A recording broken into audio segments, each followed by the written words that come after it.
our group talked about innovative technologies. Some of these are apps and softwares that are used for two-way communication, such as iMessage and Google Chat. Some of the technologies that the book mentioned was Ubo Duo 2 by Escom. This involves two keyboards and a screen where you are able to type back and forth. The company advertised saying that it would be used to replace live interpreters. It was used by a number of large companies, including Walmart and Coca-Cola, as well as the government in places like the White House, NASA, and the U.S. Army. The deaf community immediately responded and was not too thrilled about it. The CEO did apologize. However, there are videos out on the internet of him making fun of interpreters.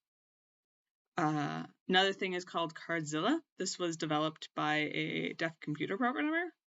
It is used on your phones where you can type in large font, allowing it to be easy to read.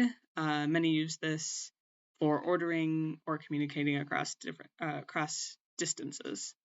This is also an example of universal design because it can be used by both deaf and hearing people.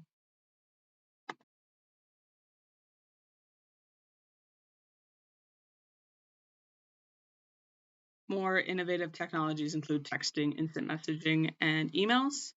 The book also spent a great deal talking about speech recognition softwares and apps. It was originally created in the early 2000s, where many words were not really recognized. However, improvements have been made to recognize more words as well as dialects. It's also now more voice-driven and voice-activated. For example, like Alexa's or Google Home.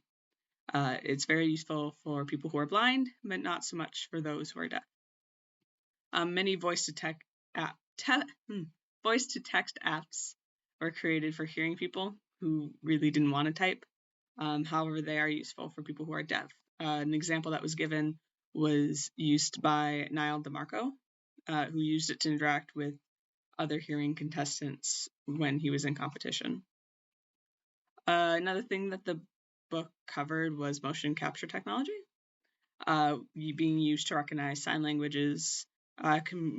Companies are currently experimenting using it as a two-way communication tool where sign language is translated into speech and vice versa.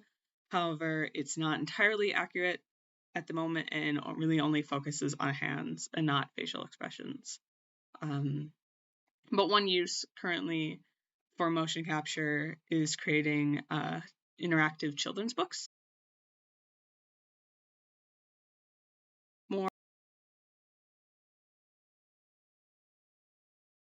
Okay, so the parts of my section of the book talk more about technology for the deaf community, and the first part highlighted two apps that are for the deaf community or for deaf consumers. So the first one was the ASL app, which was made for those who don't communicate using ASL or who are learning to sign. And it allows new signers to find more signs quickly. And they have a bunch of different bundles on the app, such as letters, numbers, moods, foods, animals, that kind of stuff. And the ASL app was developed by deaf programmers, designers, filmmakers, and signers. The second app that was talked about and highlighted in this part of the book was Signly. I hope I'm pronouncing that correctly. But it's a text messaging keyboard that is entirely in ASL. So they use photos of hand shapes and GIFs such as yes, and no. And both non-signers and signers can use this app because they're English translations of each of the hand shapes and GIFs. And it was also developed by a deaf team, just like the ASL app was. Okay, so the second part of my chapter, or my part of the chapter, that I really wanted to highlight was the use of augmented reality. So deaf people have always been excluded from audio-based tours in establishments such as museums and parks and other historic and learning environments. So a relatively new solution to this issue is the use of augmented reality, or AR. So augmented reality adds sound, videos, graphics, GPS data, etc. to a person's physical environment through the use of their device, such as a smartphone. So AR technology was originally created for engineers to build infrastructure using computers rather than actual buildings. But the deaf community was quick to embrace the use of AR technology using apps such as HR Reveal that make English-based storybooks bilingual.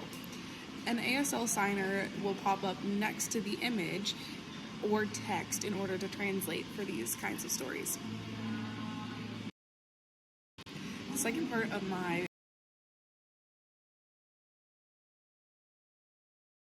For my reflection, I found this section very interesting. I enjoyed learning about the different technologies that can be used for communication between signers and non-signers. I didn't realize how much universal designs there are between what was made for hearing that benefit deaf people and vice versa.